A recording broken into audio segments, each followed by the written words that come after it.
Aparece.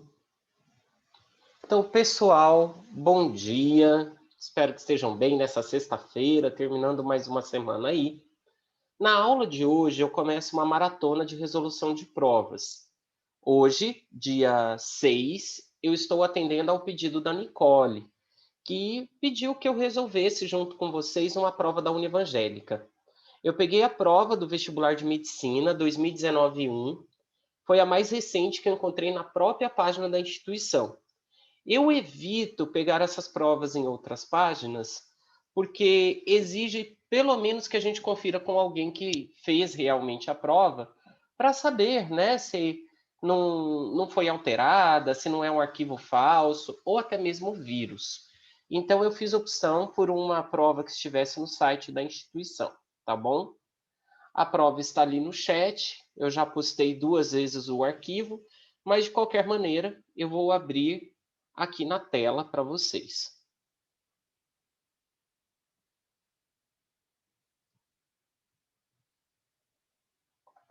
Observem aqui o seguinte comigo.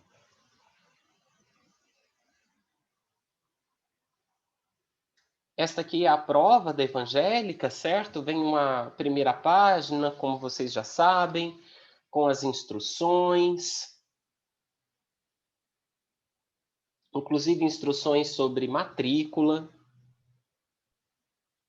Então, você já faz a prova sabendo que será necessário. Proposta de redação. A redação é trabalhada com vocês pela Valéria, né? Então, depois conversem com ela sobre isso. A única coisa que eu vou fazer aqui é te dar a seguinte indicação. Até 2019, a prova da Evangélica trabalhava com gêneros textuais. Então, vinha artigo de opinião, ou então editorial. E agora, a prova da Evangélica tem pedido dissertação argumentativa. Então, fiquem atentos, certo? Vocês podem seguir mais ou menos o que estão habituados aí com as orientações da Valéria para o Enem, tá? Não precisa ser diferente disso. E sabendo que alguns cursos, mesmo sendo uma instituição privada, tem concorrência sim, tá? Em especial nesse vestibular que é de passagem de um ano para o outro. Foi? Vocês viram os textos? Quais textos, Milena?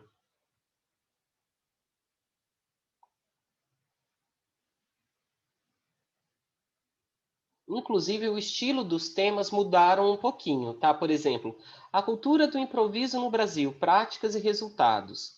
Os temas estão mais... Ah, entendi, Milena. Vocês viram as propostas de redação. Que ótimo, tá? Só que sempre lembrando, tá? A prova de redação mudou na passagem de 2019 para 2020, tá bom? Os 2 últimos vestibulares já foram com dissertação argumentativa.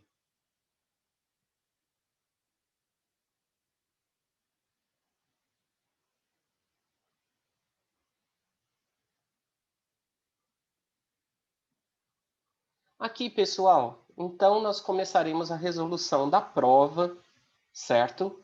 Língua portuguesa são as questões de 1 a 7. Na maioria das questões, você realmente precisa do texto, então não dá para descartar o texto aí que foi inserido para sua leitura. E observe assim, questão 1. Defende-se no texto a seguinte tese. Mesmo que eu leia lá o enunciado antes de ler o texto, você se dá conta de que realmente você vai ter que ler o texto todo. Porque localizar a tese do texto é possível ali no primeiro parágrafo, talvez uma retomada no último, mas o normal é que você, para que declare a tese de um texto com segurança, tenha que lê-lo por inteiro. O texto é do Edgar Morin, A Cabeça Bem Feita, Repensar a Reforma, Reformar o Pensamento, TC de 2004, O Desafio da Complexidade. Então, acompanhando a leitura aí comigo.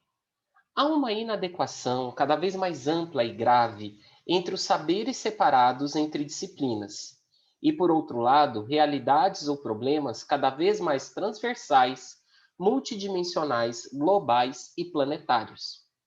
Em tal situação, tornam-se invisíveis os conjuntos complexos, as interações e retroações entre partes e todo, as entidades multidimensionais, os problemas essenciais. Os saberes estão cada vez mais hiperespecializados, ou seja, cada vez mais fechados em si mesmos, sem permitir a integração em uma problemática global ou uma concepção de conjunto do objeto, considerando-se apenas um aspecto ou uma parte. De fato, essa hiperespecialização nos impede de ver o global, que é fragmentado em parcelas, bem como o essencial, que é diluído.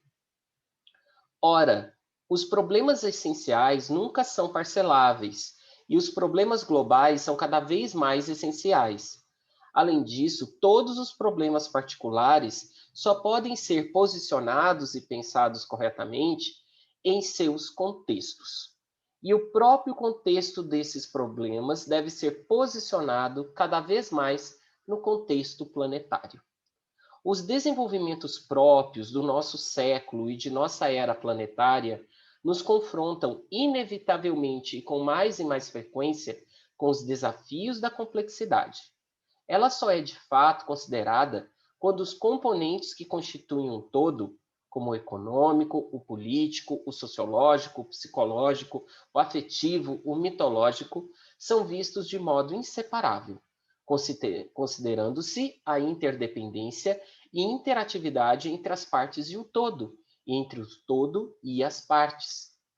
Efetivamente, a inteligência, que só pode separar, fragmenta o complexo do mundo em pedaços, fraciona os problemas, unidimensionaliza o multidimensional, atrofia as possibilidades de compreensão e de reflexão, eliminando assim as oportunidades de um julgamento corretivo ou de uma visão de longo prazo. Sua insuficiência para tratar nossos problemas mais profundos constitui um dos mais graves problemas que enfrentamos. Desse modo, quanto mais os problemas se tornam multidimensionais, maior é a incapacidade de pensar sua multidimensionalidade. Quanto mais a crise progride, mais progride a incapacidade de pensar a crise. Quanto mais os problemas se tornam planetários, mais eles ficam impensáveis. Uma inteligência incapaz de perceber o contexto e o complexo planetário fica cega, inconsciente e irresponsável. Como disseram Aurélio Peccei e Daisaku Ikeda, o paradigma reducionista, que consiste em recorrer a uma série de fatores para regular a totalidade dos problemas levantados pela crise multiforme que atravessamos atualmente, é tão problemático quanto o próprio problema que se pretende analisar. Assim, os desenvolvimentos disciplinares das ciências não só trouxeram as vantagens da divisão do trabalho, mas também os inconvenientes da superespecialização, do confinamento e do despedaçamento do saber. Não só produziram conhecimento e as novas elucidações, mas também a ignorância e a cegueira. Primeiro, eu acho que esse texto ele não é de fácil leitura, tá? Então já fica a minha indicação aí para vocês o seguinte: numa prova como essa, talvez o grande tropeço não seja você ter conteúdos memorizados, mas realmente fazer uma leitura eficiente do que ali está. Esse texto do Edgar Morin está tratando da complexidade, que é o quê? Surgiram várias teorias nas últimas décadas mostrando que os problemas que o ser humano enfrenta, em especial na sociedade contemporânea, são chamados problemas complexos. Ou seja, não tem uma resposta a partir de uma única visão ou de uma única área da ciência. Então, o que ele está falando é que nós vivemos um momento histórico em que a solução dos problemas do mundo, sempre em escala global, que ele chama lá de planetária, tá? exige que nós pensemos o planeta como um todo e de maneira complexa, sobrepondo várias áreas do conhecimento. E mais ali ao final, ele faz uma crítica ao desenvolvimento da ciência moderna, que foi feito por meio da divisão do conhecimento por disciplinas. Então, cada um sabe somente sobre a sua disciplina e não tem uma percepção de conjunto.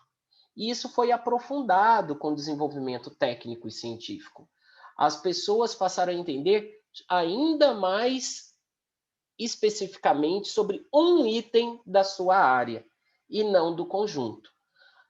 Especialidades médicas, por exemplo, ou na área da engenharia, ou na área da educação, e assim por diante, ou até mesmo da veterinária. De repente você descobre que uma pessoa lida somente com pequenos animais e só entende daqueles. Se numa emergência ela precisar lidar com um animal de grande porte, passará por grande dificuldade. Esse exemplo aí não é o tipo de questão que ele está discutindo, mas é a crítica que ele faz, certo? O que ele está discutindo é como nós vamos resolver, por exemplo, a questão da pandemia que temos enfrentado do SARS-CoV-2, né, da Covid-19. O que acontece aí?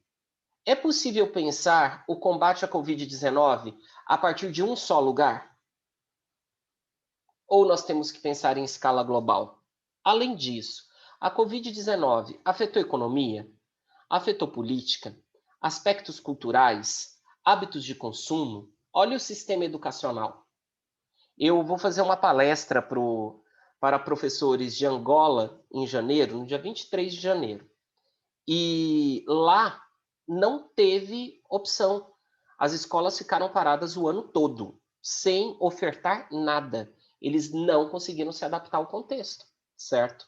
Então, as problemáticas contemporâneas, segundo Morin, são complexas e precisam ser pensadas a partir de um conhecimento amplo, não específico, a partir de várias perspectivas. Agora vamos lá à questão 1, que pedia qual era a mensagem do texto, a tese do texto. O momento histórico atual requer da humanidade a construção de um novo modelo de ciência, baseado no paradigma epistemológico que leve em conta o caráter holístico e planetário dos problemas. Observem que justamente isso é falado no texto, que é necessário que, gente, uma perspectiva holística e planetária dos problemas. A ciência, com o saber subdividido em várias áreas, não atende mais às nossas necessidades. Eu queria que vocês fizessem um favor para mim. Digitem no chat, tá?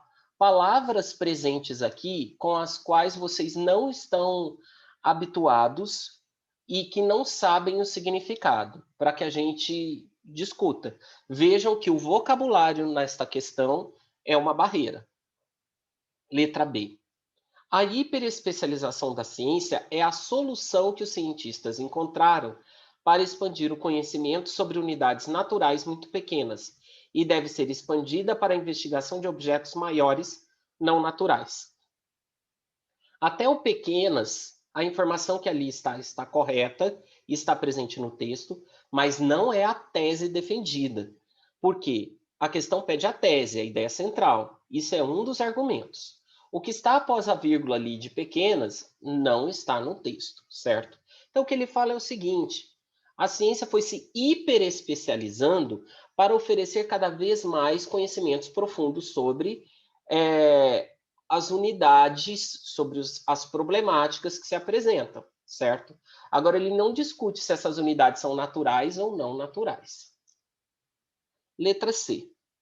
Os problemas sociais, econômicos e políticos da atualidade devem ser estudados de forma verticalizada por especialistas das áreas de sociologia, economia e ciência política, com vistas à descoberta de soluções efetivas para as crises. Vejam que ele não fala isso em nenhum momento no texto. O que ele fala aqui, que você pode ver na parte inferior aqui da tela, é isso aqui, ó, que nós devemos considerar aspectos econômicos, ou políticos, sociológicos, psicológico, afetivo, mitológico, ou seja, deve-se considerar tudo. E não que especialistas da sociologia, da economia e da ciência política é que devem estudar os problemas que se impõem à sociedade, certo? Na verdade, ele quer o quê? Sumiu a palavra aqui? A colaboração entre os especialistas das diferentes áreas, para que tenhamos uma perspectiva complexa dos problemas. D. A inteligência humana, num processo evolutivo contínuo, acumulou diversas formas de conhecer o mundo natural, algo que conduziu os humanos à condição de espécie reguladora e preservadora da natureza. Isso não é discutido no texto. Concordam comigo? Não é discutido se somos uma espécie reguladora, preservadora da natureza.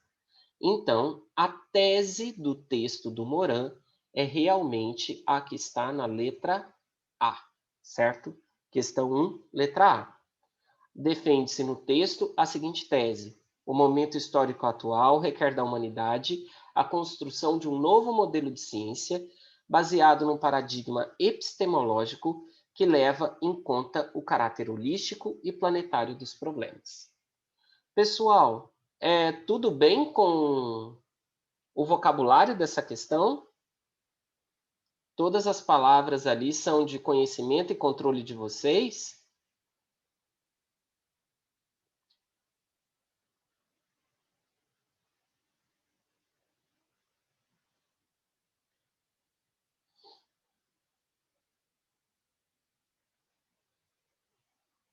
Então tá ótimo. Então me digam o que é epistemológico.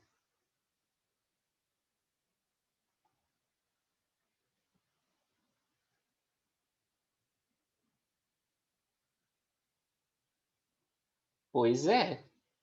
E holístico? Holístico é místico? O que é? E paradigma? O que é um paradigma? Porque ali na alternativa correta nós temos paradigma epistemológico, holístico planetário. E aí?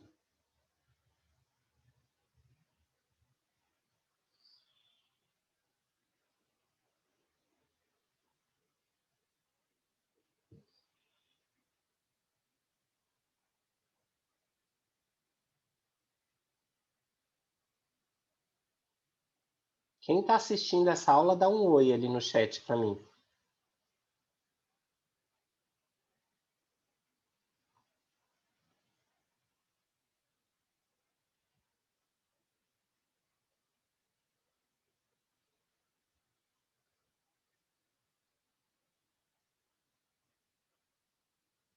Ó, o Arthur trouxe um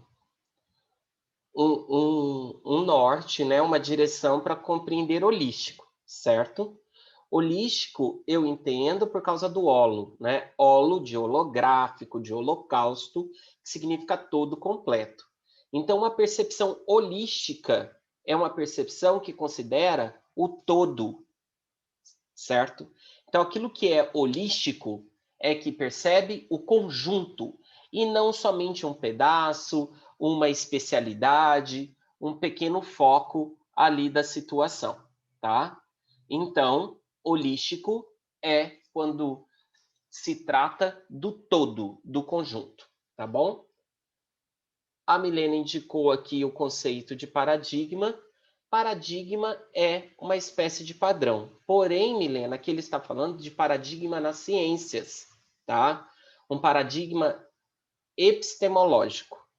Paradigma, tá? É padrão sim, quando eu falo lá da flexão dos verbos, um paradigma verbal dos verbos regulares, mas pode ser também aquilo que nós temos como uma verdade, como uma referência para pensar algo. Então, por exemplo, na saúde, nós temos as referências para pensar os problemas da saúde de maneira científica, ou na filosofia, ou na sociologia, na política, na economia, no direito. Então, o paradigma ali são as referências de verdades, de saberes que temos para pensar o mundo, tá? Paradigma epistemológico. Epistemológico vem de episteme, que significa saber, conhecimento, tá? Então, são paradigmas de saber, de conhecimento, do modo de pensar. Senhores, questão 2. Em tal situação, tornam-se invisíveis os conjuntos complexos, as interações e retroações entre partes e todo, as entidades multidimensionais, os problemas essenciais. O sinal de 2 pontos tem como função introduzir uma citação, enumeração, conclusão ou explicação. Essa aqui é bem fácil, hein, gente? Quem me ajuda? Os 2 pontos ali está introduzindo o quê? Estão introduzindo os 2 pontos.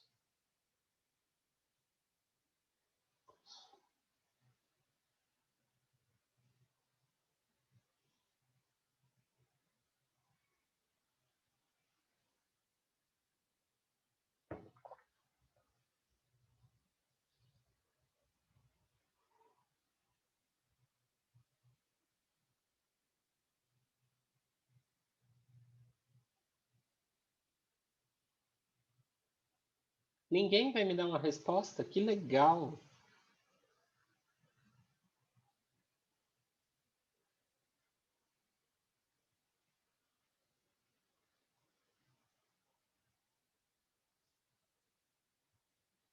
Na verdade, não, tá? Sim, Arthur, isso mesmo. Aqui, depois dos 2 pontos, nós encontramos uma sequência de itens.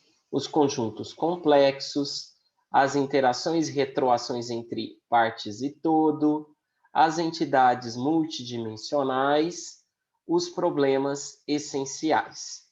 Então, aqui nós temos uma enumeração, uma sequência de itens. Então, neste caso, os 2 pontos introduzem uma enumeração. Poderiam, sim, em outros contextos, introduzir os outros itens que ali estão citados, certo? Mas neste trecho em especial, introduzem uma enumeração.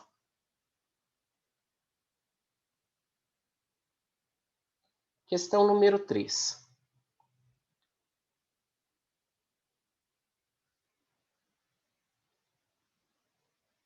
Os textos apresentam diversos elementos de articulação que servem para ligar suas partes internas. No fragmento, sua influência para tratar nossos problemas mais profundos constitui um dos mais graves problemas que enfrentamos.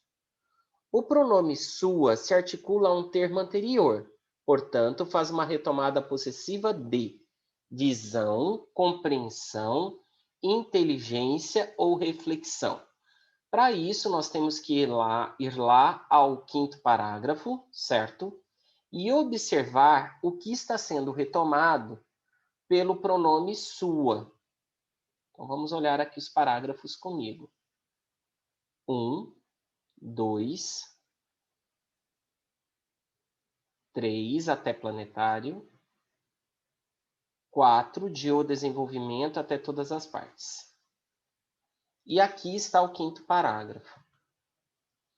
Efetivamente, a inteligência que só sabe separar fragmenta o complexo do mundo em pedaços, fraciona os problemas, unidimensionaliza o multidimensional, atrofia as possibilidades de compreensão e de reflexão, eliminando assim as oportunidades de um julgamento corretivo ou de uma visão de longo prazo.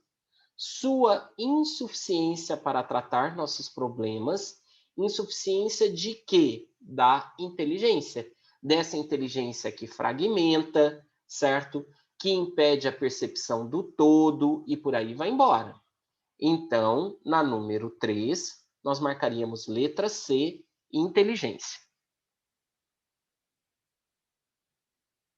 Então, observem que aqui o que está sendo discutido é o fenômeno de coesão, certo?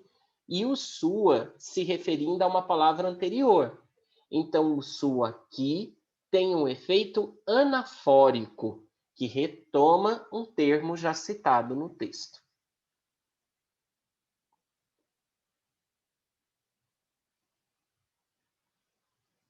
Questão 4. No enunciado, além disso, todos os problemas particulares só podem ser posicionados e pensados corretamente em seus contextos.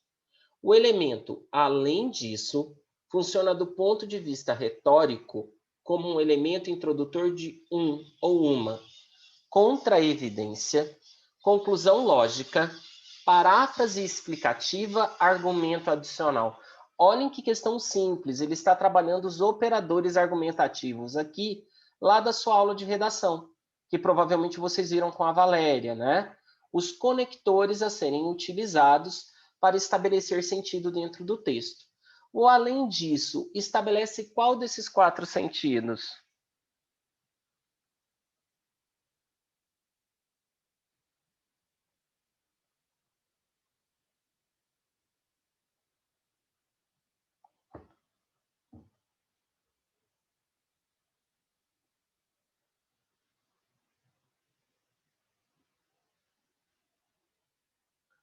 Perfeito, argumento adicional na questão 4, letra D, certo? Então, aqui, o além disso, coloca mais um argumento, adiciona mais um argumento em relação ao anterior, certo?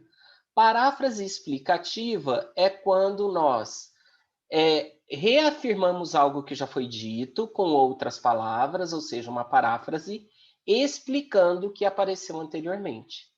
Uma conclusão lógica, eu acho que vocês compreendem o que é.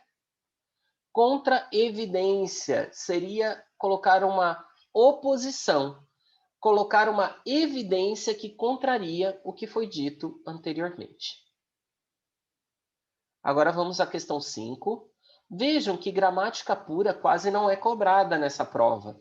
As teorias de produção de texto, a conexão e elaboração de sentido são essenciais.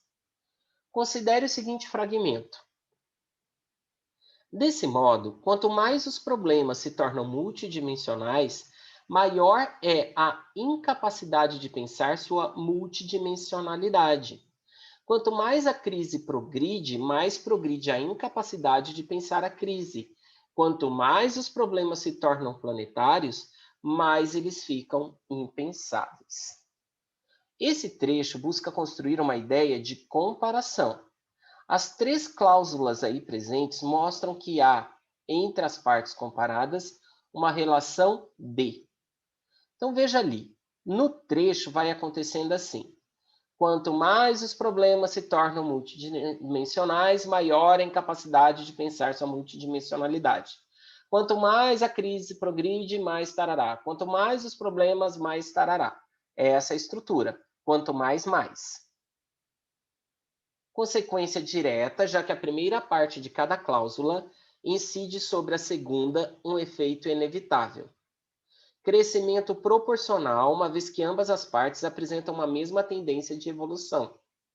Similaridade causal, posto que as duas partes são provocadas e condicionadas por um mesmo fator sócio-histórico.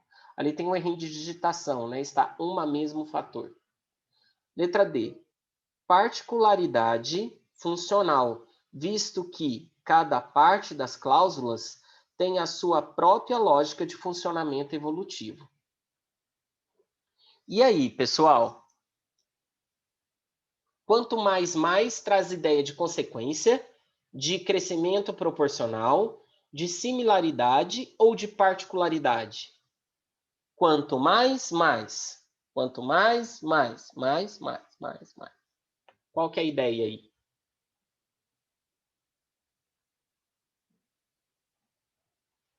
De crescimento proporcional, perfeito. E vejam que, de alguma maneira, aí está sendo explorado o conteúdo de orações subordinadas, né? Subordinadas adverbiais. Adverbial proporcional, entendem? Então, aqui, ao invés de pedir para que você classifique a oração, ele está pedindo para que você analise o sentido dos conectivos e das estruturas ali presentes. Isso aqui é período composto por subordinação.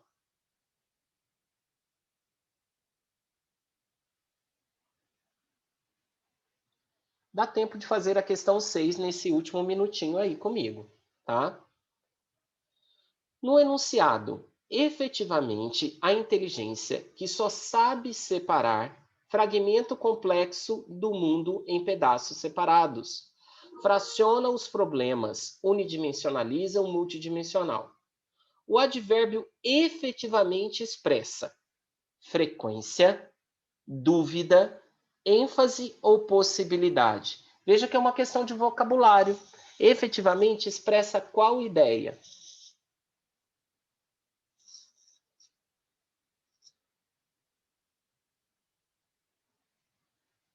Isso mesmo, ênfase. Então, efetivamente, enfatiza a ideia que está por ser apresentada ali logo na sequência. Pessoal, a última questão de língua portuguesa dá tempo de fazer ainda, tá? Porque a partir da número 8, elas são voltadas mais a outras áreas, outras discussões, mas eu posso fazê-las também na semana que vem, tá? Mas aqui, a número 7 para fechar esse texto. O sujeito oculto da oração não só produziram o conhecimento e as novas elucidações, recuperada a partir do contexto é. Aqui é necessário voltar no sexto parágrafo e olhar a qual elemento anterior este sujeito oculto faz referência, certo? Então, eu vou deixar como tarefa para vocês finalizarem do 7 ao 10, e na próxima aula eu finalizo essas últimas questões e faço outra prova que seja o pedido de vocês, tá bom? Vocês têm alguma prova para pedir de outra instituição? Para que eu não escolha uma instituição que ninguém vai fazer? Ou nós vamos resolver questões do Enem?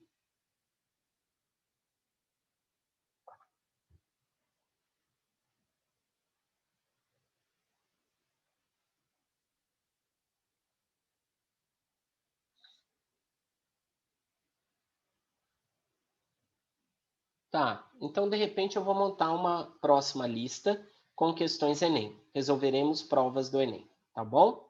Então, pessoal, bom final de semana, até a aula que vem. Um abraço.